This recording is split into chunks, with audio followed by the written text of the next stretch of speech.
2020 यानी कोविड की मार, वहीं 21 में वैक्सीनेशन की फुहार। कब तक मिलेगी आम आदमी को कोविड की वैक्सीन? कैसे और क्या सोच रखा है भारत सरकार ने? Hey everyone, welcome to world facts and affairs. So why to wait, let's begin.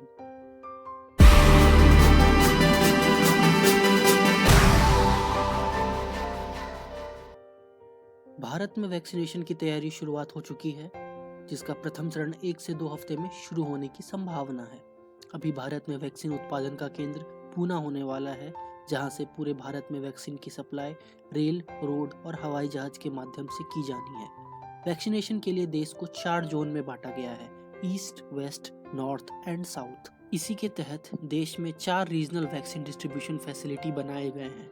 North में कर्नल हरियाणा, साउथ चेन्नई, ईस्ट कोलकाता और इन वेस्ट मुंबई।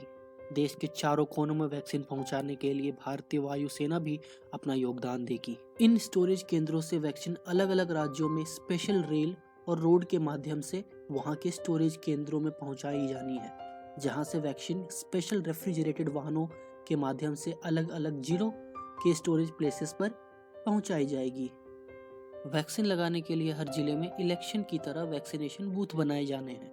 पहले चरण में वैक्सीन डॉक्टर और नर्सेस, पुलिस, सफाई कर्मचारी और 50 साल से ऊपर के बुजुर्गों एवं दिव्यांगों को लगाए जाएंगे।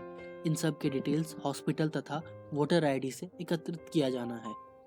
जिनको भी वैक्सीन लगाया जाना है, उनको 2 दिन पहले SMS के जरिए समय और स्थान की सूचना दे दी जाएगी। वैक्सीन लगवाने के लिए दिए गए समय पर वैक्सीनेशन बूथ पर पहुंचना अनिवार्य होगा, ताकि बूथ पर अनावश्यक भीड़ ना हो। प्राप्त हुए SMS को वेरिफिकेशन के लिए इस्तेमाल किया जाएगा। कोविन ऐप में वैक्सीनेशन के लिए रजिस्ट्रेशन की प्रक्रिया कुछ दिनों में शुरू कर दी जाएगी, जिस पे आप वैक्सीनेशन के लिए पंजीकरण करवा सकते हैं और वैक्सीनेशन से जरूरी सभी जानकारी आप कोविन ऐप पर प्राप्त कर सकेंगे। कोविन ऐप पे पंजीकरण के लिए वोटर आईडी का प्रयोग किया जाएगा। हर एक वैक्सीनेशन बूथ पे 4 से 5 वैक्सीनेशन ऑफिसर मौजूद होंगे, जो वैक्सीनेशन लगाने और लाभार्थियों के वेरिफिकेशन डेटा को गवर्नमेंट वेबसाइट पे अपलोड करेंगे। वैक्सीनेशन बूथ हर इमरजेंसी सिचुएशन के लिए तैयार होगा। 2000 लोगों का परीक्षण लिया जा चुका है, जो बाकियों को वैक्सीन लगाने और उससे ज़रूरी कार्यों के लिए राज्य स्तर पर जाकर परीक्षण देंगे। वैक्सीनेशन की प्रक्रिया को इलेक्शन की प्रक्रिया की तरह ही किया जाना है, ताकि लोगों को ज़्यादा से ज़्यादा सहूलियत और वैक्सीनेशन की प्रक्रिया में तेजी लाए जा सके। भारत में 30 करोड़ लोगों को जुलाई तक वैक्सीनेशन करने का लक्ष्य रखा गया है। इसी को ध्यान में रखते हुए हर राज्य में वैक्सीनेशन की प्रक्रिया को अच्छी तरह से समझने और उसमें आने वाली कठिनाइयों को दूर करने के लिए ड्राई रन की प्रक्रिया चलाई जा रही है।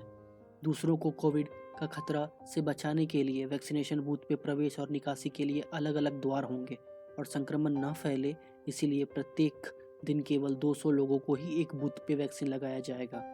हर व्यक्ति जिसको वैक्सीनेशन प्राप्त होगी, आधे घंटे तक उसे वैक्सीन बूथ पर ही रुकना होगा, ये देखने के लिए कि उस पे वैक्सीन का कोई साइड इफेक्ट तो नहीं। इसके लिए वैक्सीनेशन बूथ में 3 अलग अलग क्रम होंगे: एक लोगों के वेरिफिकेशन के लिए, दूसरा वैक्सीन लगाने के लिए और तीसरा वैक्सीन लगाए जा चुके व्यक्ति की निगरानी के लिए।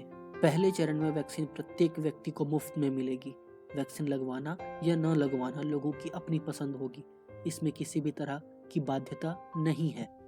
अभी के लिए देश में 2 वैक्सीन को लगाए जाने की अनुमति प्राप्त हुई है। एक कोवैक्सीन, जो भारत बायोटेक और ICMR के द्वारा बनाया जा रहा है।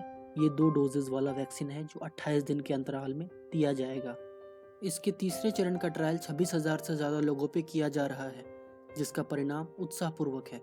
दूसरा कोविशील्ड, जो ऑक्सफोर्ड यूनिवर्सिटी और एस्ट्राजेनेका के द्वारा बनाया गया है, वह भारत में सीरम इंस्टीट्यूट द्वारा भारत में ही बनाया जाएगा। ये भी 2 डोजेज की वैक्सीन है, जो कि 14 दिनों के अंतराल में लगाई जाएगी। इसके तीसरे चरण का ट्रायल 20,000 से ज़्यादा लोगों पे देश विदेश में किया जा चुका है और यह 72% कारगर है। SBI रिसर्च टीम ने अपनी लेटेस्ट रिपोर्ट में ये कहा है कि फेज 1 वैक्सीनेशन, जिसमें 30 करोड़ लोगों को वैक्सीन लगाई जानी है, इसमें सरकार को 21,000 से 27,000 करोड़ का खर्च होना है। द सेकेंड फेज, यानी कि जिसमें 50 करोड़ लोगों को वैक्सीनेशन लगाई जानी है, इसमें अतिरिक्त 35,000 से 45,000 करोड़ का खर्च भारत सरकार को होगा। यह हमारी GDP का 0.3 to 0.4% है। वैक्सीनेशन की प्रक्रिया जो भी हो, इसमें सबसे ज़्यादा ज़रूरी ये है कि इसके दुष्प्रभाव लोगों पर ना पड़ें, जिसमें अभी तक दोनों ही वैक्सीन कामयाब रही हैं। Thank you everyone. I hope आपने इस वीडियो से ज्ञान अर्जित किया होगा। Will see you in the next video.